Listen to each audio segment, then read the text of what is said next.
Welcome to episode 4 of Lizzie's Bedtime Stories. Chris Paynter is my storyteller this evening, and she is going to give us a sneak peek at one of her upcoming novels. Welcome to the show, Chris. Thank you, Liz. So give it to us. Give us a little summary before you start your reading. This is another romance. It's called And a Time to Dance. And the premise is one of the characters, Corey Banner. I can pretty much say this because it starts out at the beginning of the book. She's in a relationship. They've been together for 6 years, and her partner, Judy, is killed in a car accident. And then I skip ahead for 2 years. She's in another relationship, but it's not working because she hasn't been able to get over the death of her partner. And she lives in Lansing, Michigan, and she makes the decision to move to Grand Lake, Colorado, which is absolutely gorgeous. I've been there once, and it's the western entrance to the Rocky Mountain National Park.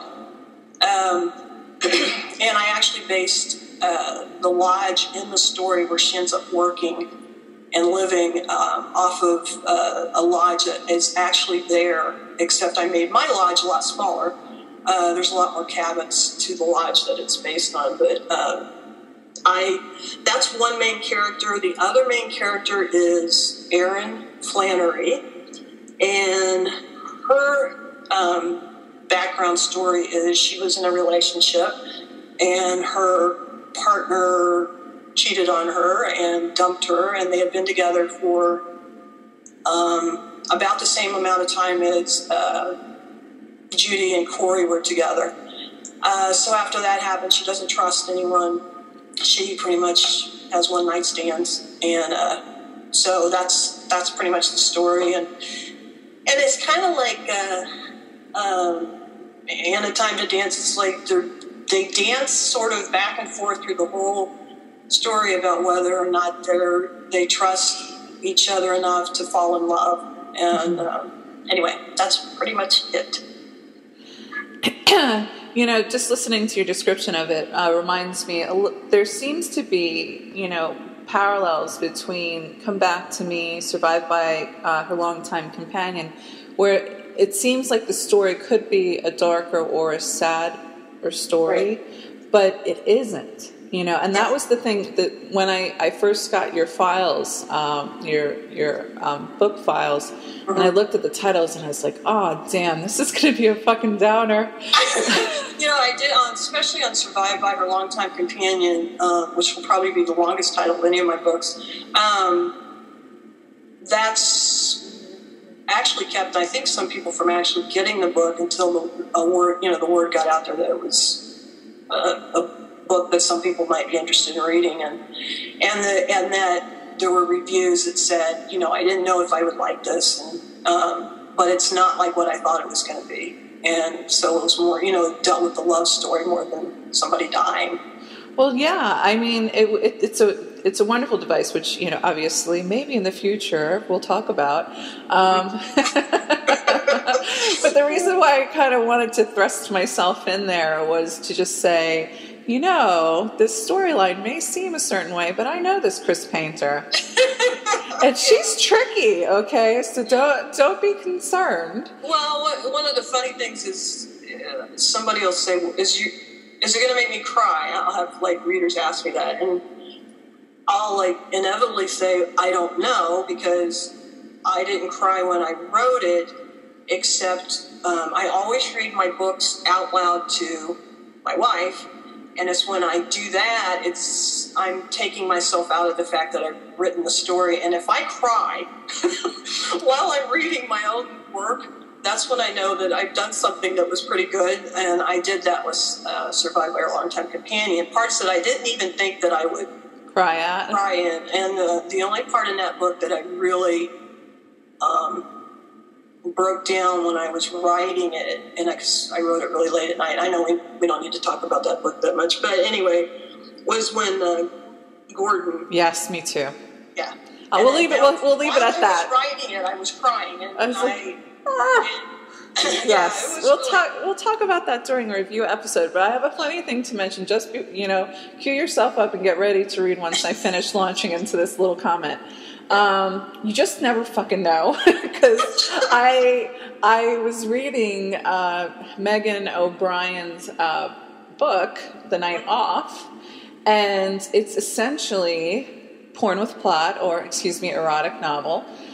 And at the end, towards the end, when there's still some tension between the two characters and you have a feeling that, they're not going to get together, something along those lines, I did cry. There was a scene between the one woman and her sister, and then her emotions after that conversation, and I was like crying. It's like, who would think that it's in a novel that starts out with a 60-page love scene, right, could bring me to tears? So it's like, things are unexpected. You just don't know. But like, you didn't count those pages, did you, Liz? Well, you know how I knew about it? I was not counting at the time, but my friends, this is like when it came out last summer. My friend said to me, "Oh my God, there was a 60-page love scene." So, what I did, I hadn't read it and I hadn't had time to read it, and but I knew that was coming, and I was trying to see how the hell is she going to do that? And you'd have to buy the book, and she really does it well, and it makes sense. Right. The pacing is perfect, and it's necessary, and it's not something you can always say. That 60-page love scene was so necessary.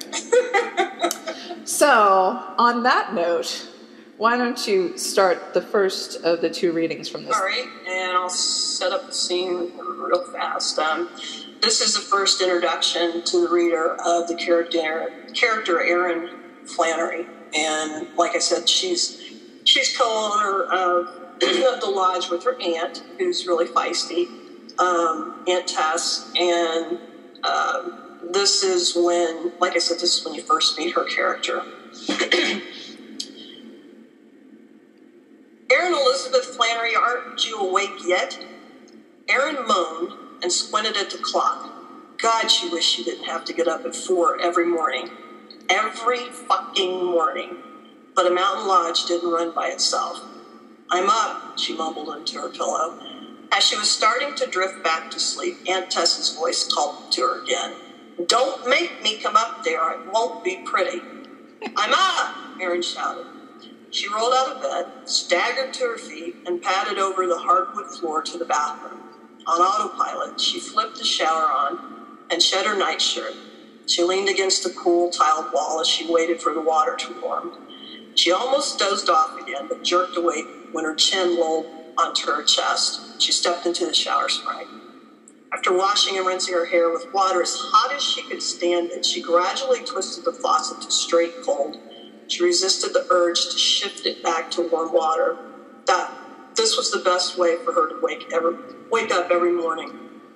Erin dried off and dressed in faded jeans and a denim shirt. She twisted her shoulder-length blonde hair into a ponytail and stared at her reflection in the mirror. At 28, she often thought her light blue eyes were her best feature, but other women had thought her attractive with her high cheekbones and one deep dimple that creased her right cheek when she smiled. A photographer had stayed at the lodge a few nights. She and Erin had spent a playful night together at the photographer's cabin. The next morning, the woman took a business card from her purse and left it on the bedside table. Call me, the fiery redhead told her. I'd love to take some shots of you. The redhead had been one of Erin's many summer affairs. She never dallied in anything too serious, although there had been Anna. They'd spent the entire summer together, unlike the other women who'd come and gone in a night or two. Anna arrived to work at a dude ranch located a couple of miles away from the lodge. By September, she was ready to move on. Erin still wondered what Anna was doing in her native Chicago. Anna told her she wanted to experience the Wild West. Considering I'm your only living aunt, that's not much of a compliment, but I'll take it. In her 60s now, Tess wore her thick gray hair piled up tight in a bun. Maintaining a lodge with 20 cabins helped in keeping her figure trim. Have you called your mother recently? Tess asked as Erin set the table. No. Erin awaited the rebuke. Erin, my sister can be an ass, but she's still your mother and likes hearing from you. Erin walked into the kitchen and leaned against the counter as she watched Tess dole out the scrambled eggs. Mom wants me to settle down. She thinks I'll still grow out of being gay and meet that special guy. Erin framed the words in air quotes. We both know it'll never happen. But you have to admit she's pretty accepting. I guess so. Tess brushed past her to put the eggs on the table. Erin grabbed a mitt and lifted the biscuits out of the oven. She stacked them on a plate before helping Tess bring out the juice and coffee. You'll call her? Erin sighed and sat down at the table. Yes, I'll call her tonight. Tess poured out 2 glasses of juice. Don't act like it's such a burden. You know her first question will be if I'm dating anyone. If not, well, there's this son of a friend of mine. Erin stabbed at her eggs. Tess laughed. Kate's never been the sharpest crayon in the box. Oh, you can say that again. Let me ask you, are you dating anyone right now? Erin raised her head in surprise. No. Why? Tess had never shown any interest in her love life before. Because, like my sister, I want to see you happy. And I don't think you're happy betting every good-looking young thing who stays at the lodge. Erin dropped her fork to the plate with a loud clatter. Aunt Tess! Tess reached for Erin's hand. I'm not sure why you do what you do, but I sense you're not happy. Tell me I'm wrong. Erin stared down at her plate. I'm happy enough. Tess squeezed her hand. Look at me and repeat those words. She raised her head but wouldn't meet Tess's eyes. I'm doing okay. That's not what I'm talking about, and you know it. Please look at me. Erin finally met her gaze. You're a beautiful woman, Erin. You deserve someone who will appreciate you for who you are and not how you perform in bed. Erin's mouth dropped open. Oh my God, I cannot believe you just said that. You know it's true. Yes, Tess was right, but it didn't make it any easier to hear. She flitted from woman to woman, enjoying the sex and the fact that the woman would be gone in the morning, or at least in a few days, except for Anna. Even then, she thought Anna would have remained interested if she'd stayed permanently. It had been too easy for Anna to say goodbye on her last day. Tears threatened to spill over. She stood up abruptly and took her plate with her unfinished eggs and bacon to the kitchen sink. She pondered Tess's words as she shoveled her uneaten food down the sink. Tess entered the kitchen and leaned her hip against the counter. I didn't mean to upset you, but I thought it high time I quit tiptoeing around the subject and say what I thought. Why haven't you been able to settle down? Erin flipped on the water and garbage disposal while seeking a reprieve from answering the question, but she couldn't grind up non-existent food forever. She switched the disposal off. Do you remember Bonnie? Erin asked. Your roommate from the university? She was more than a roommate. We were lovers all through school and for 2 years after we graduated. Didn't she move to New York? Erin laughed, but without humor. Yeah, with an artist from Steamboat Springs, she said it. She met at an exhibit at the university. I didn't find out about it until Bonnie was packing up her stuff from our apartment. She thought back to that horrible day. Hey, Bonnie, I'm home a little early. Did you want to go out for dinner? Erin set down her laptop case and purse on the coffee table. She heard noises coming from down the hall. Where are you? She skidded to a halt at the doorway to the bedroom. What are you doing? It was obvious what Bonnie was doing. She was removing clothes from the closet and haphazardly throwing them into several cardboard boxes on the floor. Even though it was obvious, Erin couldn't quite comprehend what she was seeing. I'm packing my clothes. But why are you putting them in those boxes? Bonnie grabbed the masking tape that lay nearby and taped up a box with quick precision. She straightened and thrust her hands on her hips. She stared at Erin with an expression that very much reminded Erin of her own mother. Look, I didn't want it to end this way. What do you mean? In what way? Erin felt like someone had dumped a cold bucket of water over her head. She tried not to shake as frigid fear gripped her insides. You and me, it's not working. Wait, are you Are you leaving me? Erin hated that her voice quivered. Erin, you have to feel the distance between us. We've not been close for months. Erin thought about it. Maybe it was true, but Bonnie had been so busy with her job. That's because you've been off at the office so late every night. Then it hit her. Oh my God, you're seeing someone, aren't you? Bonnie held her hands out in front of her as if to ward off Erin's accusation. I didn't want you to have to find out this way. What the hell, Bonnie? You were hoping to leave before I got home, weren't you? Were you even going to leave me a fucking note? Bile rose up in Erin's throat, but she swallowed it down. Bonnie couldn't maintain eye contact. You weren't, were you? I can't believe this. Who is she? Bonnie picked up the box and brushed past Erin on the way to the front door. Erin wasn't about to run after her and have this discussion in front of their neighbors. She waited for Bonnie to return. As she waited, she looked around the apartment and noticed all of Bonnie's personal items were missing, including a photo of the two of them. When Bonnie came back inside, Erin thrust her finger where the picture frame used to hang. Why would you even want that? I wanted something to remember us by. We were happy then. Erin felt weak-kneed and collapsed in a nearby chair. She didn't even look up as Bonnie carried each remaining box out to her car. Finally, there was nothing left. Without raising her head, Erin whispered, "You should at least have the guts to tell me who she is." Does it matter? Erin stared at Bonnie, who stood in front of her, her expression closed off and cold. Yes, it does, Erin repeated the question. Who is she? Bonnie focused at a spot on the wall above Erin's head.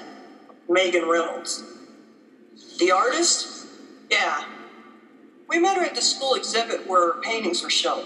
Remember? I know where we met her, Erin snapped. She rose to her feet so fast that Bonnie jumped back. And I suppose all those late hours you've been working, you were with her? Bonnie didn't have to say anything, but the look on her face was answer enough. She can't even fucking paint, Bonnie. Anger flashed in Bonnie's eyes. Apparently someone thinks she can. A prestigious gallery in New York has accepted her work for a permanent exhibit. We're moving there, in fact. I'm picking her up in 15 minutes. At that moment, the finality of the relationship felt as though it had landed squarely on top of Erin. The weight of it pressed down so heavily against her shoulder, she wondered how she was still standing. Again, Bonnie looked at her as if she were a child. Listen, it's not like it's the end of the world. You'll get through this. You're strong. She started for the door, but as she put her hand on the doorknob, she turned around. Goodbye, Erin. Goodbye, Erin. You'll find someone again, someone who will love you the way you deserve to be loved.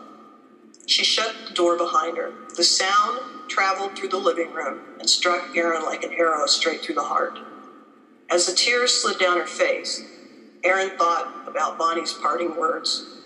She was wrong, because when Bonnie walked out that door, she took every last modicum of trust with her. Tessa's voice brought her back to the present. Then you returned to the lodge to work. Her expression softened. That explains your quiet demeanor for several months after you moved back to Grand Lake. She broke my heart, Erin said around the lump in her throat. Tess upped her face. But honey, it doesn't mean you give up on love. I thought she was the one, Aunt Tess. I gave her everything I have. I gave her my heart.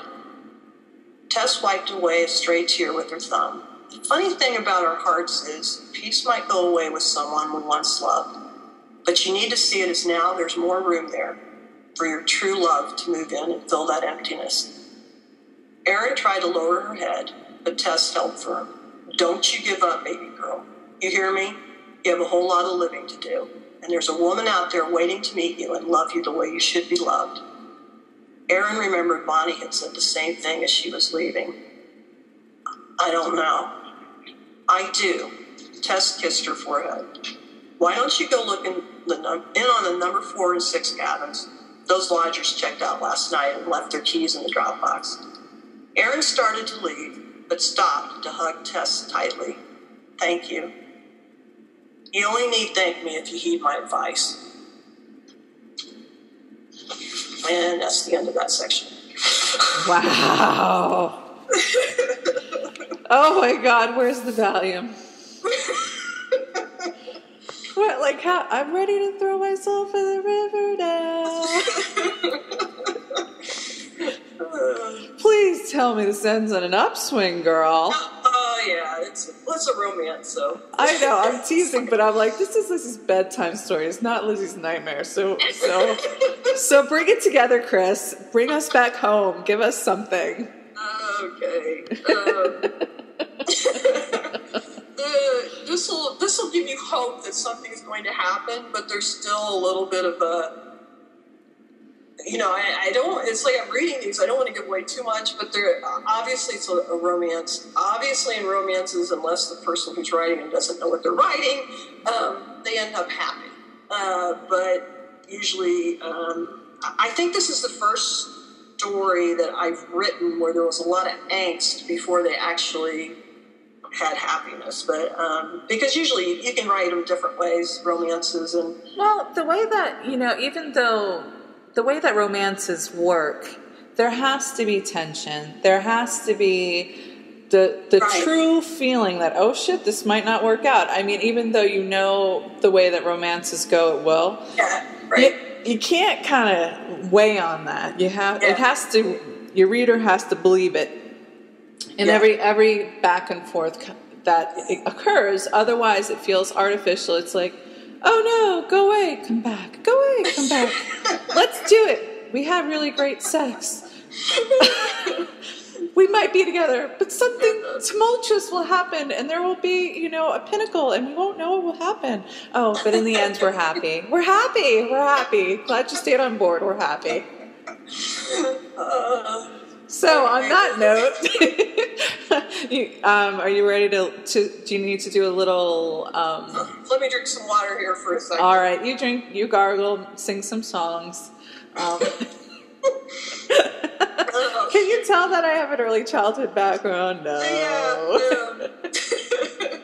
Okay, this next part is a scene between Corey, who is now in Colorado, and working at the lodge as the head of the maintenance. She got the position because she had been working with her dad on his construction company. So she knows how to do everything. And little Miss, Butch, which I'm not like this, but knows how to fix everything. Knows how to do roofing, anything that you could think of. Sounds like my husband. She can do anything. It's this. She calls it ghetto rigging. Yeah. She's Puerto Rican. She's from Brooklyn, and so she's a can-do attitude. And no matter what's going on, she's like, "Don't worry, baby. I'll ghetto rig it." Like she makes it happen. Like there were 2 doors, old heavy doors in the brownstone I lived in, and one of them was heavy, and just the lock was not fitting flush.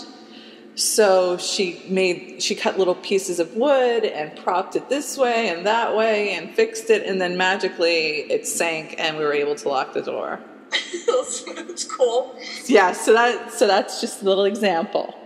Ghetto rigging it. So I know about these handy butches. I married one. This is, I'm not really sure how far into the story it is. It's pretty early when they first kind of started.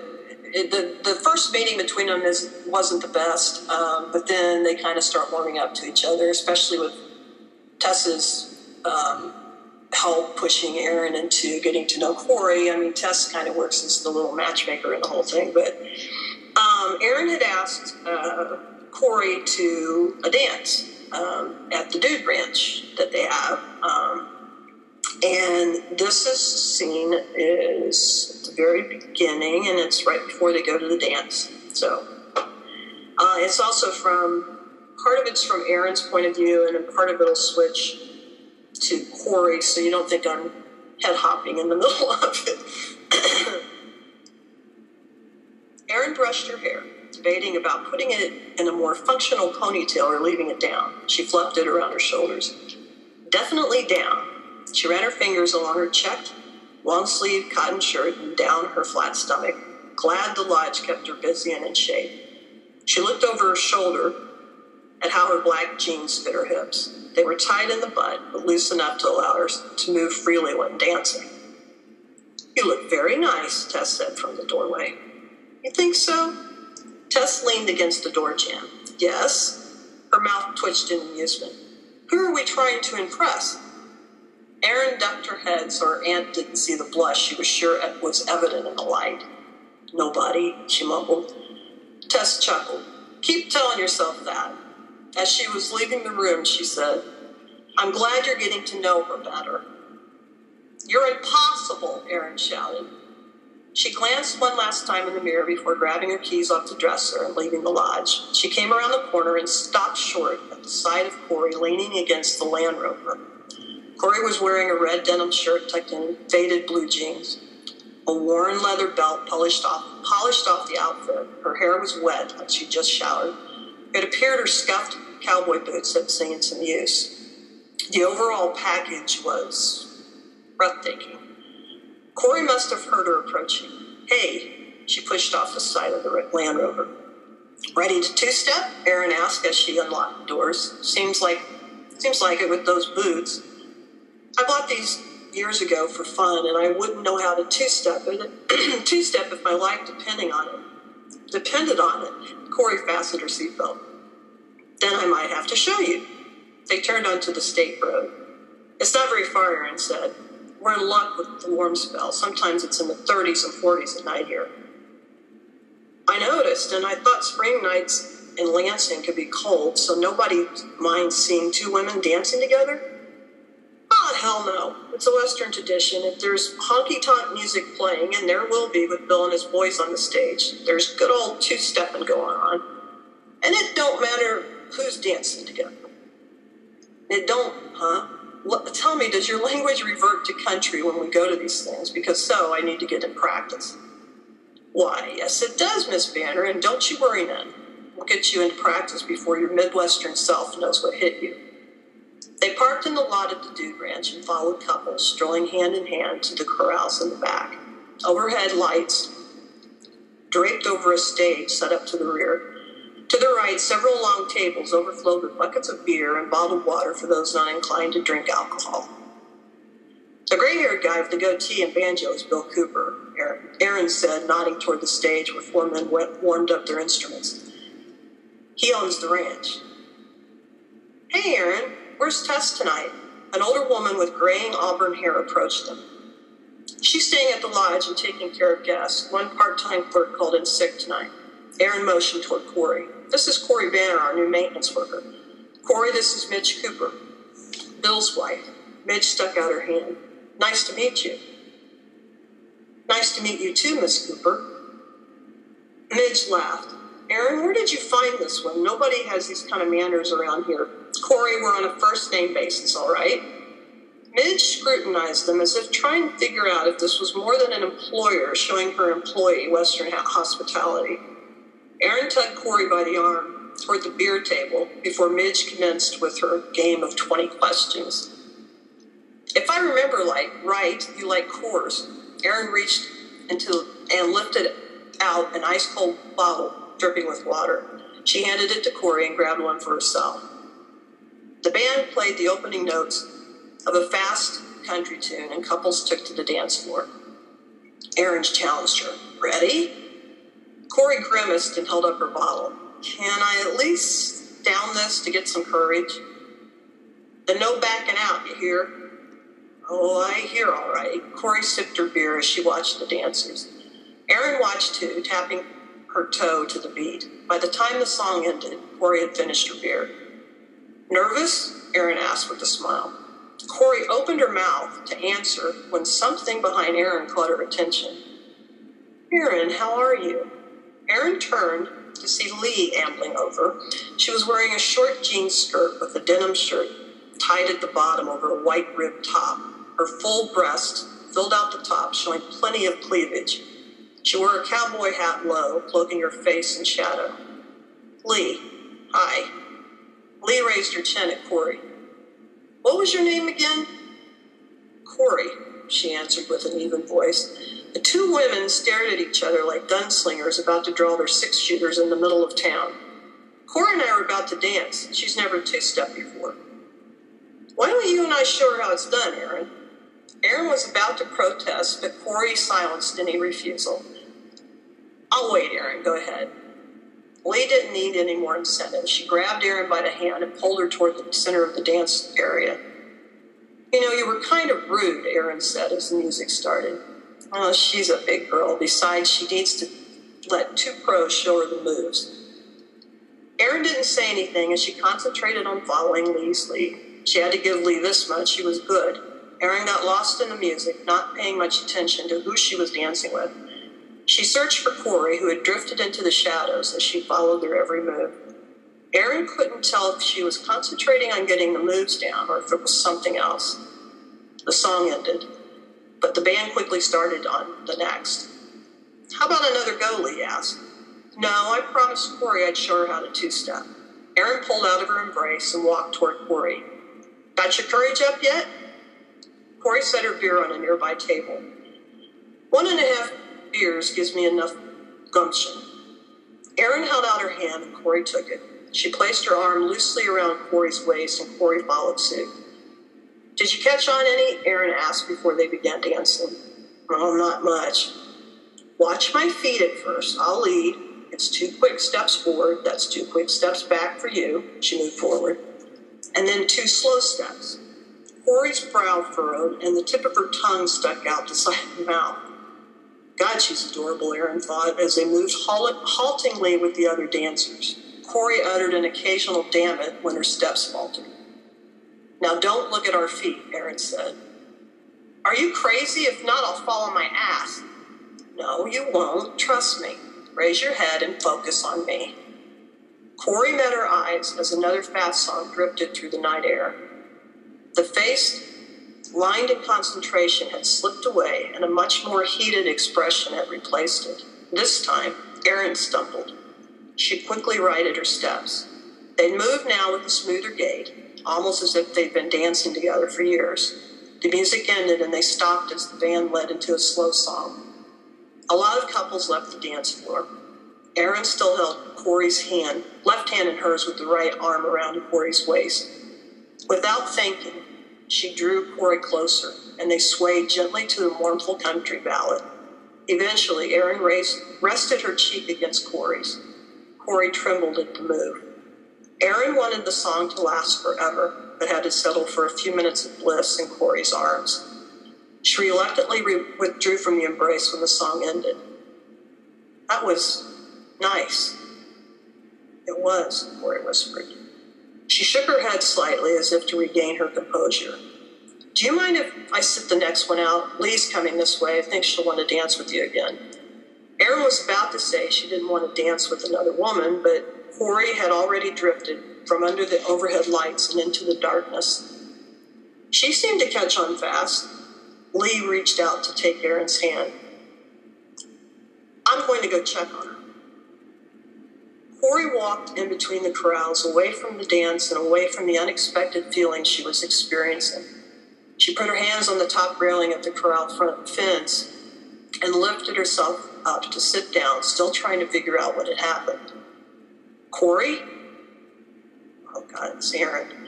She debated about making a quick escape and hiding behind the barn, but realized how childish that would be. Over here, Erin. Erin moved in and out of shadows until she stood in front of her. She placed a hand on Corey's knee. You okay? I'm not sure. She held her head down as she picked out her jeans. I've not danced like that since Judy. The soft stroking of Erin's fingertips on the top of her jeans made her skin feel like it was on fire. I apologize if I made you feel uncomfortable, Erin said. Corey finally raised her head. The floodlight over the barn allowed her to see the concern etched on Erin's face. She placed her hand on top of Erin's wondering fingers. You didn't do anything wrong. She gripped the wooden rail before jumping down in front of Erin. The move brought them close together, close enough for Corey to smell Erin's perfume. A soft scent of violets wafted over her and filled her senses. They edged even closer. Corey bent her head to bring her lips to Erin's, but a peal of laughter stopped her short. She stepped back as a couple staggered toward them, groping at each other's clothes. An overwhelming need to leave consumed Corey like a wildfire burning through dry timber. Would you mind if you took me back to the lodge? Erin's eyes flashed with disappointment, but she quickly seemed to recover. If that's what you want, she said quietly. They didn't talk as they walked to the Land Rover on the drive to the lodge. After Erin parked, Corey got out and circled around the front of the Rover. I want to apologize again for ruining. Erin pressed her fingertips to her lips and silenced her. Shh. She leaned forward and gently kissed Corey's cheek. You didn't ruin anything. Those 2 dances with you are worth going out tonight. Corey touched the spot on her cheek that still tingled from Erin's kiss. Thanks for understanding. She walked backwards a couple of feet before heading down the path to her cabin. Erin watched Corey as she retreated down the soft incline. When Corey disappeared from view, she left for the lodge. What have you gotten yourself into, Erin Elizabeth? And that's it. My name's Elizabeth.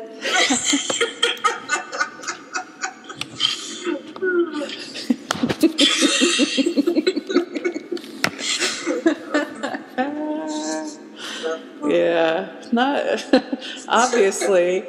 I have a bigger name. It's Elizabeth. No, that I liked that a lot. That was really good. Thank you. I like that whole capture the kiss against your cheek thing. Yeah. The stroking of fingers. And actually, I'm kind of happy because one of the concerns that I'd gotten from a good amount of authors was like, we'd love to do the bedtime stories, but I don't write erotica. And I said to them, you don't have to. It's not the rule. The story just needs to be, entertaining and for the target audience. And this is a perfect example, actually, now that I think about it. I've had 2 episodes, yours and Baxter's. Well, actually, Baxter didn't even get to the kiss.